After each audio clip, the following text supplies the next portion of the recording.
Douglas Bickford. Is the 15th of January 2022 at 9:19 a.m. here in Klamath Falls, Oregon, which is my hometown.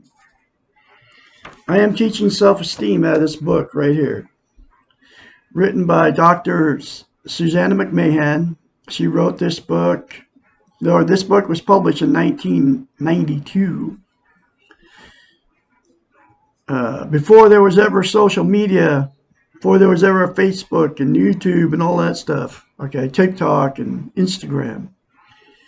Anyway, this book talks about how self-esteem has been taken away from us, okay?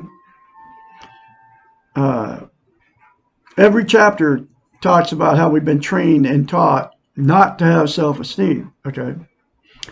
And that's the reason that I am going through her book, teaching self-esteem out of this book, because number one, it changed my life to get self-esteem, and nobody's teaching self-esteem. Nobody's teaching you how to get it.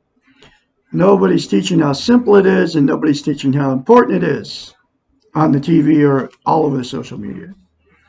And all that wisdom is in this book. And here is how you get self-esteem on steroids. Without self-esteem, you cannot have a healthy mind. That's the first thing you got to do, is to attain self-esteem, and she knew it, okay? Her doctorate's in psychology, so she was a psychiatrist, a counselor, a therapist many years. She's 73, lives in Madrid, Texas. But here is the first thing she teaches you.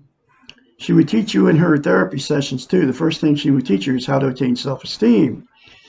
And here's that very simple concept coming from Dr. Susanna McMahon. You look at yourself in the mirror, you say, I love you, say, I love my inner child, say, I'm worthy to be loved, and worthy to love. Those three things to yourself in the mirror, folks, will take you less than 10 seconds. I love Douglas Bickford, I love my inner child, I'm worthy to be loved, I'm worthy to love. Less than 10 seconds will change your life. And she also says in this book that you have to do that daily to maintain self-esteem. Self-esteem is... to maintain and keep it, you have to, it's like lifting weights. If you quit doing it, those three things to yourself in the mirror, you'll lose it. And you won't keep it. Because, like, you know, you start lifting weights, right? And then if you lift for a while and then you quit lifting weights, you lose muscle mass. So you have to start over. So you have to say those three things to yourself in the mirror. And here is the thing about self-esteem. You can't love without it. You can't be loved without it. And you cannot be content. So what people do, there's billions of people on the planet running around without self-esteem. They don't even know how to even get it. That's why I'm here teaching self-esteem. But anyway, so you get in toxic relationships because without self-esteem, you'll attract somebody just like you, somebody that doesn't love themselves. And then you turn toxic to each other, and you've all been in these relationships where you fight and argue, and nothing works, okay? And every time you turn around, you're fighting and arguing about something stupid, okay? I've been married 4 times and divorced 4 times because of no self-esteem, okay? And it's never going to happen to me again because I've been out of a toxic relationship for pushing 15 months now. I left November 2nd, 2020 because this woman I married was going to kill a 3rd cat. She killed 2 of my cats. I had to leave her and save my cat's life, literally, because she was going to kill him. Anyway, that's what got me to leave my toxic relationship. My last one, that was my 4th marriage. I'll never be in one again because now I have self-esteem. I will attract somebody just like me that has self-esteem because when you attain self-esteem, then you will get somebody that will love you because you can't love without self-esteem. You can't be loved without self-esteem. So the person that you get uh, with, whether you marry them or just your boy or girlfriend, right? They won't love you. They can't love you because they don't love themselves. Just like you can't love because you don't have self-esteem. You don't love yourself. Because self-esteem is it's how you feel inside. It's also known as self-love, self-worth, self-confidence. Okay. And the other thing about self-esteem is you can be content. Content is internal peace. You feel good about yourself, how, where, and what you are. No matter what you look like, no matter where you live, no matter, how you are. Okay. You feel good about yourself that way. Okay. And without self-esteem, you can't be content, can't have internal peace. Okay. And I'm the absolute only one on the internet saying this stuff. And it doesn't come from Douglas Bickford. It comes from this book right here. Now, she was a psychiatrist. She is a psychiatrist. She's still alive, 73 years old, lives in Madrid, Texas, with her husband. And at least as far as I know. The last, But she would tell her clients to go home and look at themselves in the mirror and say, I love you. And she knew that they didn't love themselves. Because most people aren't mentally ill. They just don't have self-esteem, so you don't have a healthy mind. And the only way you can get a healthy mind is to attain self-esteem. And those three things in the mirror to yourself daily will do it. If you do it and you keep doing it. Okay. And she knew this. That's why she told her clients, go home, after her therapy session would end for the week or whatever, however many times they went, a month. She would tell them, go home, look yourself in the mirror and say, I love you. And say, I'm worthy to be loved. And say, I love my inner child. She told them to do that. She's a doctor of the brain, folks. She knows what she's talking about. So this isn't coming from Douglas Bickford. And I know it's true because it worked on me. Because the first time I read that in this book, I did it. Okay. And I continue to do it today. And I will continue to do it because I know I had to practice self-esteem like lifting weights. But it's not near as hard as lifting weights. So I was doing that too for a while, but I can't. It's like the ego thing. People go up and lift weights because they want to, it's an ego thing, and I'm not into it. I got more important things to do besides try to impress people by my muscles or whatever. But anyway, she has all the credentials, folks. So everything I'm teaching is from a doctor of psychology. And I'm the absolute only one on the internet, on the television, talking about self-esteem. Self-esteem, nobody talks about it. I mean, go ask your friends about self-esteem. Just say, hey, do you know what self-esteem is? People don't even know what it is. And just like she teaches in this book that we're being trained not to have self-esteem. That's why nobody talks about it. I mean, I've brought it up to a few people, and they look at me like I'm from the moon. What are you talking about that for? Because once you get self-esteem, you will be you'll have internal peace, okay? You'll be happy where you are, what you are, and how you are, okay? That's what self-esteem will give you. So people can't be content without self-esteem. That's why people look at me like I'm from another planet when I start talking about self-esteem, right? And that's because people use 9 things to try to be content.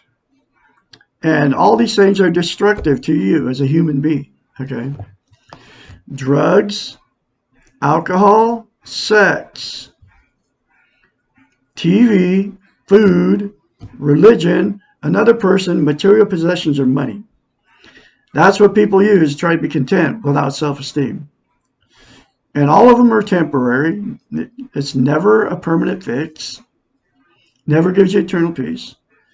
And they're all very addictive. All those things are very addictive. Okay, and you keep doing them, and trying to be content, trying to be happy. Okay, and it's all temporary. Drugs, right? And you can include caffeine and nicotine. They're both drugs. And caffeine's classified as a stimulant, and caffeine's a stimulant, and nicotine is like an opiate. It calms you down. It's like a depressant. Okay, so it calms you down. Okay, then you got marijuana, heroin, all the illegal drugs, methamphetamines. All the different speeds. Then you got all the pharmaceutical that the doctors are prescribing to people, and that they're all on the black market too. People get them so they can sell them, right? Oxycontin is one of them. Okay, it's nothing more than synthetic heroin. Okay, and it's all on the black market. They sell those things for like $20 a pill, right? And then you got Adderall, which is like Ritalin. It's like a speed. Okay, it's like methamphetamines. Gives you a rush, and now people are using that. Young people are using that, mixing it with alcohol and pot. Okay, but anyway, all those things, all the drugs, doesn't matter which one you take, is always temporary. It's a temporary fix to try to make you feel good about yourself. Because that's the reason you're taking it, to make you feel good. Okay, alcohol, exact same thing. Wherever you get it from, beer, wine, hard liquor, it's always the same. And the only reason you're drinking it is to make yourself feel better. Okay, and it does temporarily. So do all the drugs, but it's never permanent. Sex, exact same thing. You have sex, you feel good, then you gotta have more sex to feel good again. And so you get addicted to sex. Food, exact same thing. You eat when you're hungry, and then you keep eating because it makes you feel better to eat, even though you're full. And then people get addicted to food, and then they also eat so much you get overweight, and you can see it all around us. Okay, people don't feel good about themselves, so they're eating to try to feel good, right? Then they feel worse because it got overweight, right? Television, exact same thing. You turn the tube on, man, and you're like, woo, I feel good. Till you turn it off or till you go to bed. And a lot of people are turning them on as soon as they get home at night. Just turn the TV on and then turn it on in the morning as soon as you get up, or you turn the radio on, right? So you got external noise, okay? Because it makes you feel good, okay? And then, so you turn it off, and then it's like, you don't feel good anymore. So you have to watch more TV and get addicted to TV. Relationships, you get a new relationship, man. You feel good. It feels great to find the new one, The one you're with got stale and boring, so you went out and got a new one. You divorced them, or whether you married them or not, the feel good never is permanent. When you first meet somebody, you're all been in the same boat, okay, as me. Four marriages, because I had no self-esteem, like I said. Anyway, you first meet this person, man, you feel good, man. You're telling all your friends, we're going to be together forever, your family. And you go introduce them to your parents, whether it's a man or a woman. And it could be your 100th relationship. It could be your second marriage, okay? And it's always feels good at first, okay? It's all new and exciting, and you can't wait to be with them, can't wait to kiss them and hang out with them and sleep with them and do everything with them, And then it's always, that good feeling always goes away. Then a lot of bad things happen after that good feeling goes away. You get divorced, separate, start cheating on each other because you're looking to get that feel good again, okay?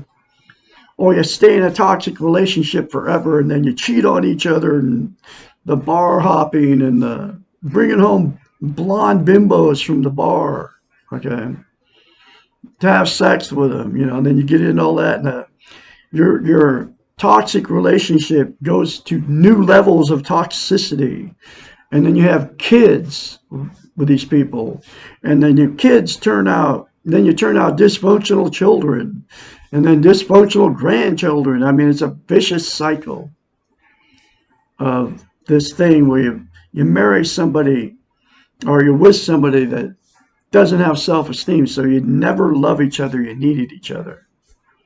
Okay? But it's the feel good never lasts, and that's why all that stuff happens. Okay? Because the feeling didn't feel good anymore. And you've all been there and done it. And you might be in a toxic relationship right now. Material possessions, the exact same thing. Get something new, get something used. It doesn't matter when you acquire it, when you buy it. It feels good to buy stuff. You go to the Goodwill or the thrift store, and man, they got cheap prices. You know what I'm talking about. And you can look at anything in the thrift store, man, and look at the price and wow, I need it. And you buy it just because it's so cheap. And it feels good to buy it, right? Then you get it home and there it sits, right? And the stuff ends up at a thrift store because it didn't make somebody happy in the first place. They bought it, paid big bucks for it, and gave it away free. Or it ends up there because somebody dies, right? And their parents had all this stuff, or whoever, grandparents. A lot of that just goes in the dumpster, right?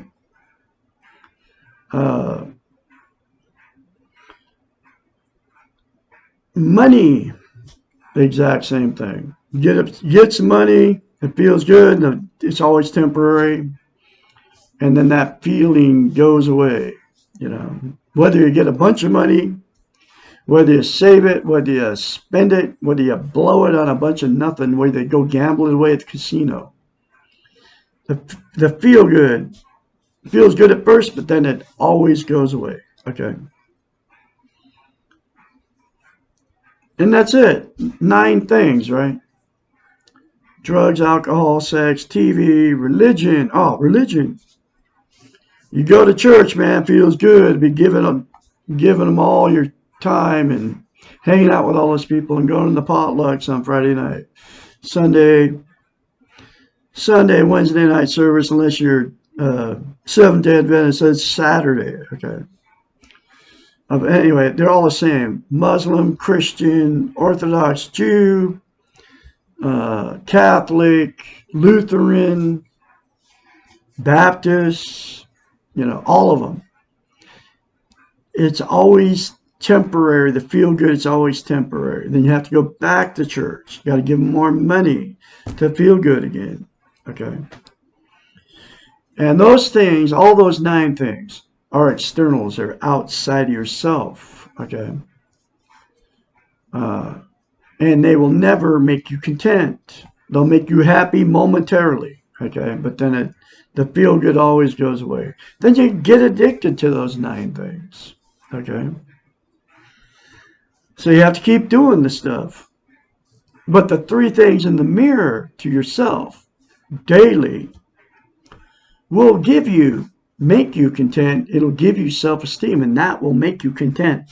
That's the only thing that'll make you content, is to attain self-esteem. And it's all from this book. And I know it works, okay, because it happened to me. Okay. Anyway, the reason mirror therapy is so powerful, and that's why she told her clients to do it, because you cannot lie to yourself in the mirror. We're all in front of the mirror every day, okay? Whether you're shaving as a man, putting makeup on as a woman, brushing your teeth for whatever reason, we're all in front of the mirror, just like I'm in front of the mirror right now. I'm looking straight at me, okay? Talking to you, all right?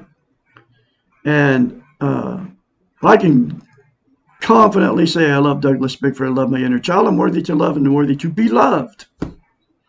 I'm a beautiful person inside out, no matter I'm 66. And no matter that I'm imperfect, I accept myself just the way I am here talking to you at 66 years old. And I'm going to continue to do it because this is a very important message I have that nobody's talking about. Absolutely nobody. I'm the only one. And I have all her wisdom in this book. Okay, and you can have the same thing in the video link. Description of the video in a link is this book. Go get it. It's between $5 and $15. Very cheap. Read it. Okay. And for yourself. And you can see it all in black and white. Okay. So you cannot lie to yourself in the mirror, right? So you get in front of the mirror, and 100% of people, I can say confidently that you out there are looking at yourself in the mirror every day and saying, ah, you look terrible. Your wrinkles. Just like me. I looked at myself today, man. I got one of those mirrors that go like this. You know, you can see your profile. And I can see, I just turned 66. I can see, man, I'm getting old. That's the way it is. Okay. There ain't nothing I can do about it. I'm looking at my face. I'm going, man, you start to look like an old man. And then I have to look at myself and laugh. Okay. Because that's the way it is. I can't do nothing about it. I'm just going to have to accept it. You just have to accept it, folks. You're getting old, man. I don't know how many people that are old watching me, but even young people do it. I did it at 30 years old. Look myself in the mirror and go, wah! And you're all doing the same thing out there. It's hilarious. But you can change. You can't. That's the thing. Without self-esteem, you can't lie to yourself in the mirror, right? So you'll easily criticize yourself, okay? Because that's what you believe about yourself. But you can change everything by forcing yourself to say, I love you in the mirror. And say, I love my inner child. I'm worthy to be loved. I'm worthy to love. 3 things, folks, will change your mind. Change your life. And then you can laugh at this stuff. It's hilarious. Life is not that serious, folks. Okay? Anyway, so you say bad things about yourself in the mirror, right? Or think it. I mean, I can't see you. I can't talk to your face. I'm talking to you, right? And so, oh man, I lost my train of thought.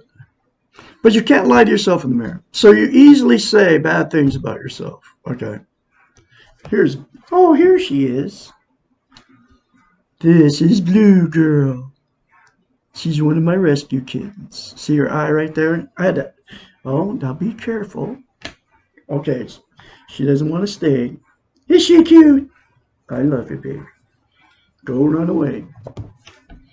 Go run away. That's one of my rescue kittens. You're good. You're a good girl, aren't you? I love you. I love my cats. I love all animals. Anyway, so you very easily criticize yourself. You know why you do that? Because that's the way you feel about yourself. Then Umwa comes along and tells you, hey, look at yourself in the mirror and say, I love you. And you're like, here's what you think. This dude's on crack, right? I'm crazy. You want to call me names. That's because you don't love yourself, folks. I mean, think about it.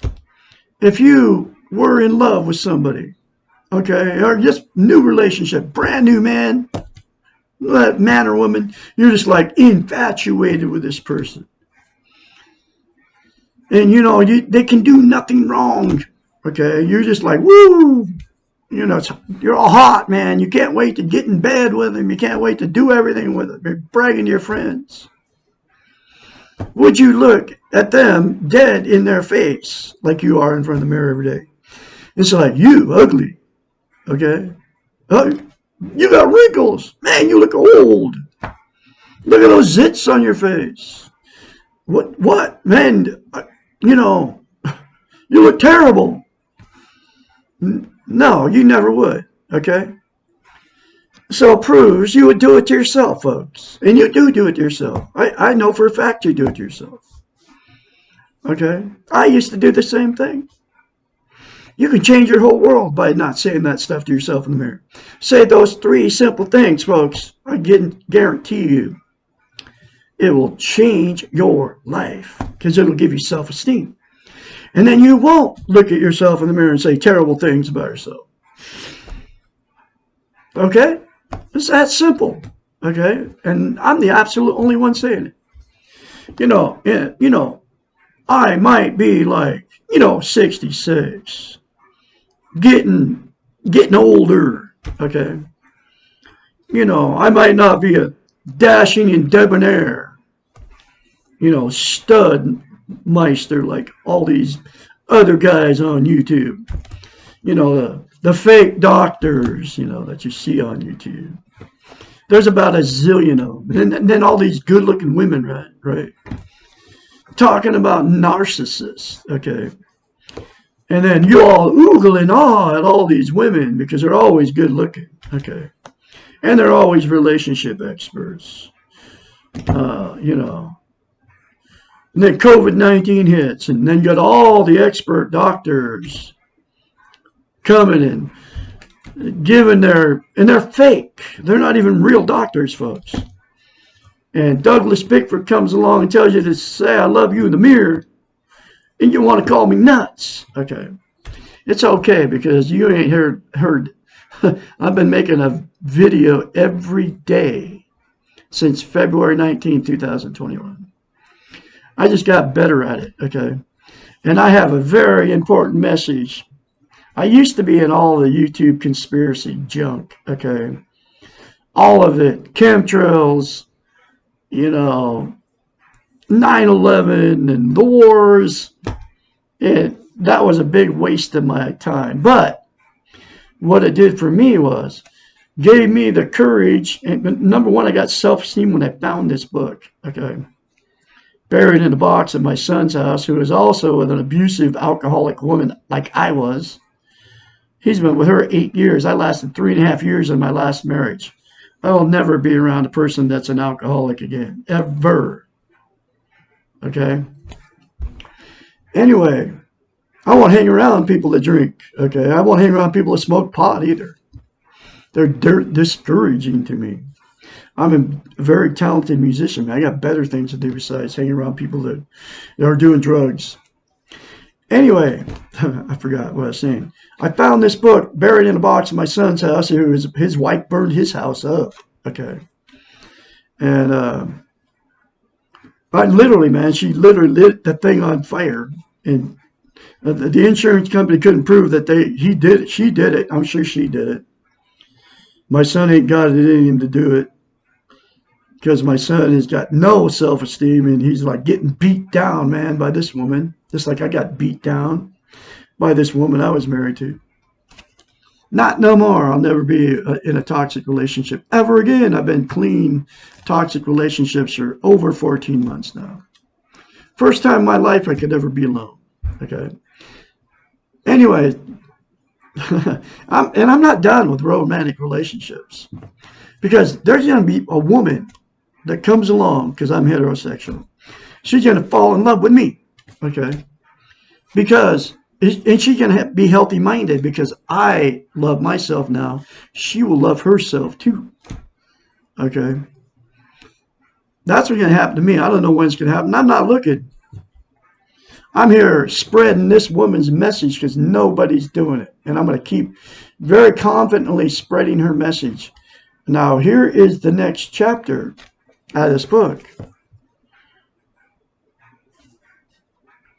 And that's what I've been doing. And I'm going to keep doing it. Now, you all know the world we live in a freaking insane asylum, right?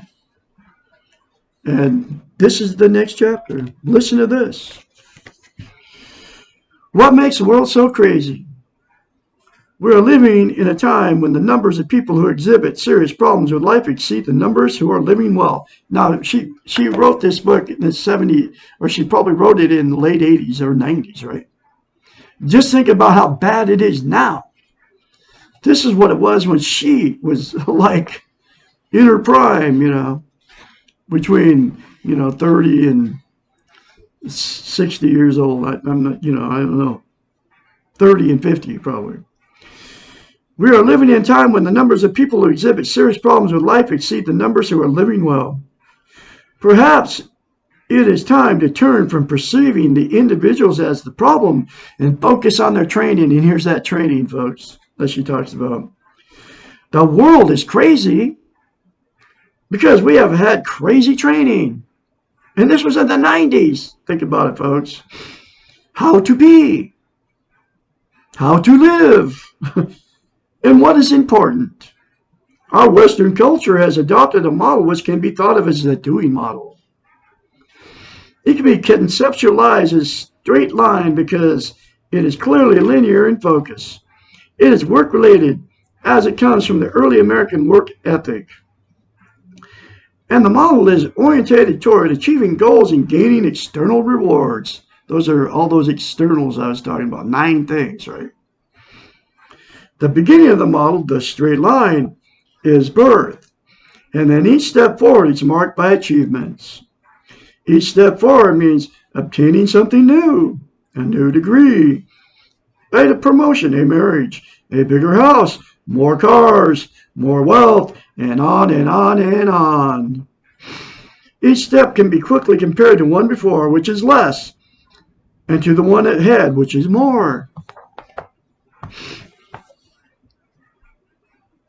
There is always another goal to reach until one gets to the end, which is not death, but retirement. Then the model stops, as it is not interested in life without work. This model implies that life is work. You all know what I'm talking about. The very nature of this model, as determined from its underlying philosophy, means that it is a competitive, judgmental, achievement-oriented, and externally rewarded system for living.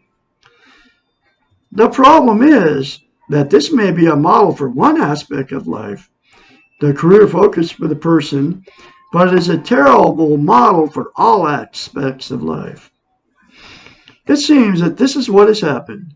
We have generalized one model to cover all of life. We have become goal-oriented, competitive, judgmental, externally focused, and lost without work in our spiritual, emotional, interactive, and physical spheres. No wonder the world feels so crazy and we feel so lost. What is needed is stop blaming ourselves for inappropriate training and to begin utilizing another model for living. And those 3 things to yourself in the mirror, folks, will give you a reason. Once you attain self-esteem, you'll have another model of living. Okay, she explains this. Far Eastern philosophies and religions have developed a centuries-old model which can be conceived as the model of being. Think of this model, think of this model as a circle, which spirals inward without any beginning or end. There is no better place to be on this model. Just being is enough. As a matter of fact, being is enough. Because it is circular, this model continually recycles, meaning that you return to where you have been before, but because it spirals inward, you are never in exactly the same place as before. You are consistently changing, and everything you perceive is seen as if for the first time with your changed eyes. Because there is no known end, there can be no goal in getting to the end. Thus, the journey is the goal. It is being on the path, not the final destination, that is important. And there is no competition because where you're on the model is where you are and not comparable to where anyone else is. There is no judgment because there is no one judging. This then becomes the model of acceptance. The Western model of doing is a paradoxical model in that most people hope to achieve goals that are not obtainable with the model. The goals of peace and balance and inner power are found with the Far Eastern model of being, which is not goal-oriented model. The model of being requires some training because it is the opposite of the more familiar doing model. However, this Far Eastern model does not need to be the only model in your life. You can use a Western model, doing model for some areas of life, such as education, career advancement, and use the being model for the rest of your life. One warning, use of the being model can become addictive in a very positive manner. A certain amount of trust and a small leap of faith are required to jump off the doing model and experience the other. Remember, you can always jump back. You can always choose to go back to what you know. But first, please ask yourself if it worked for you. Do you know what you need to know to stop this craziness? If the answer is no, take the leap. And I took the leap. I didn't even know I took the leap. By finding this book was the first thing that got me to take the leap, okay, because I'm not on that doing model anymore. There's times I'll just sit there and lay there and look out the window with my cats, okay, and just be. And it's okay, folks. I'll sleep as long as I want to sleep. But, you know, I used to be all that goal-orientated and all that. Anyway, that's another very important chapter for you, folks. I'm going to have another chapter for you tomorrow, which will be, why is there so much pain? You all have a great day out there. Remember, you were born good. You will leave good if you accept that you're good. I can be your mentor, 458-232-5238, when you start going through this change. Because if you say those three things to yourself in the mirror, folks, daily, you will change from the inside out. It's going to make you a different person. Get this book in the link. Very cheap. Like I said, between $5 and $15. In the video description. I will talk to you all tomorrow. Have a great day out there.